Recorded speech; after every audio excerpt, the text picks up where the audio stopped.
Hello, my name is Shubh Kamra and this is a project demonstration for NeoCLI, which is a project-specific multi-agent copilot that runs natively from your bash. And now let me just talk briefly about why this project was needed. I basically wanted to build an application with one thing in mind, which was developer experience and ensuring that developers' time in the terminal is a lot smoother, and a lot of the workflows that you run from your terminal should be automated, and so that you have time to actually work on building something instead of getting jumbled up with all the commands that you need to run. So to basically achieve this, the application offers a lot of features, and let me just talk about them briefly. So there is very tight Git integration, meaning the agent is able to access your Git repos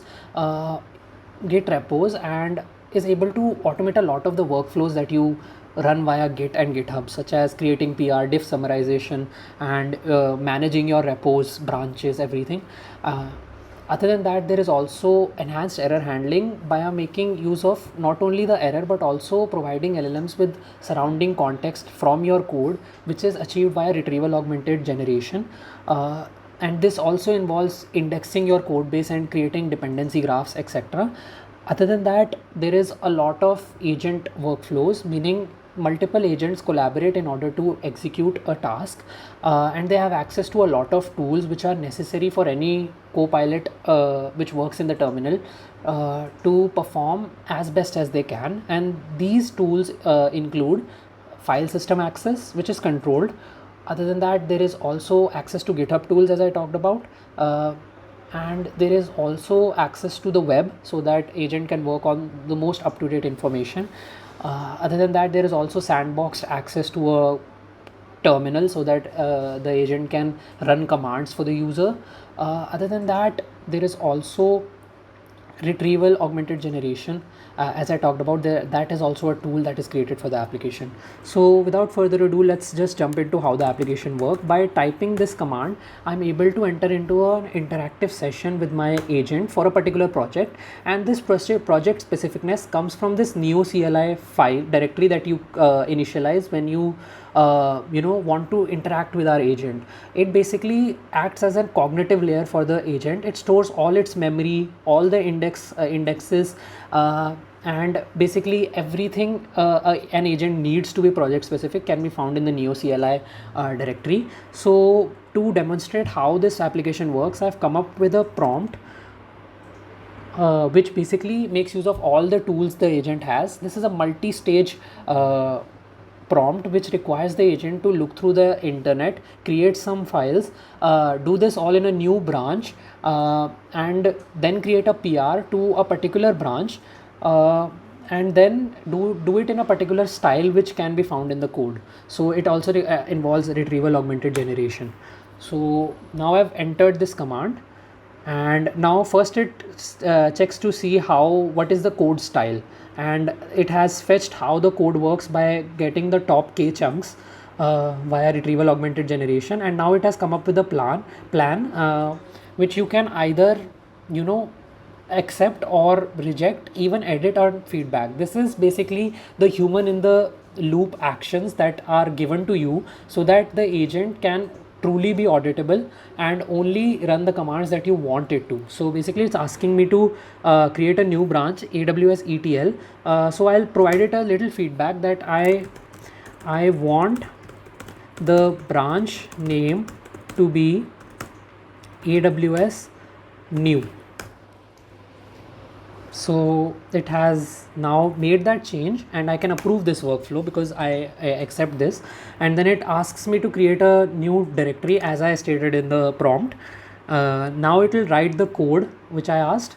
Basically it will create a dummy CSV, then it will create some lambda function code, then a CloudFormation template and a CI/CD script to basically deploy it automatically. So now it's asking me to create a dummy CSV, which I will approve. And as you can see, the dummy CSV has been created. And now it's thinking about what to do next, which is basically creating an extractor.py. Since I'm asking it to run an ETL job via 3 lambdas orchestrated by an event bridge rules. So it has come up with this code, and I can give it some feedback like I want you to add my name in it somehow.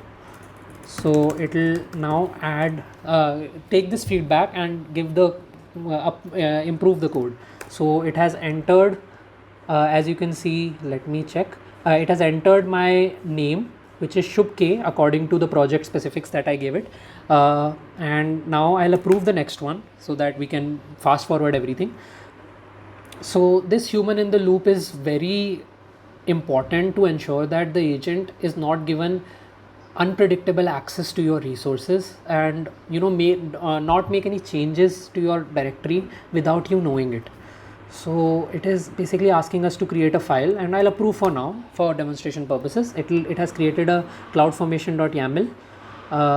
Now it is asking to create a CI/CD file that I asked, and it has done this. Now what it will do is it will add all the changes that it made, and I'll approve that as well, and it will commit it, and it has committed those changes in a new branch, and now it is pushing this branch to our remote repo, and it has done it. Now it is going to check out to a B,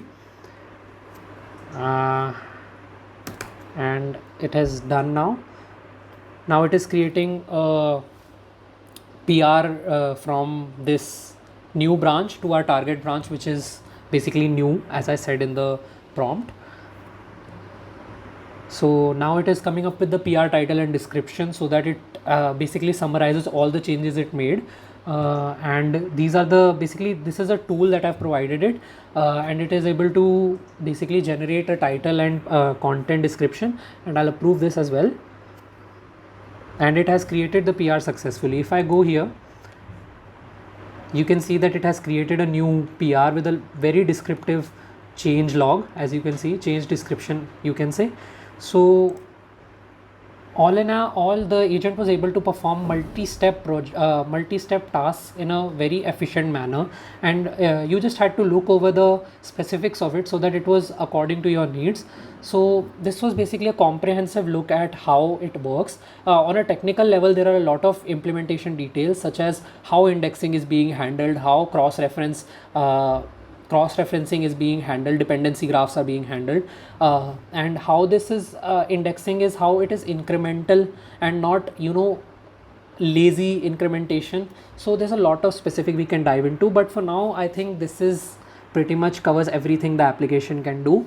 And so I would like to thank you for listening to me, and yeah.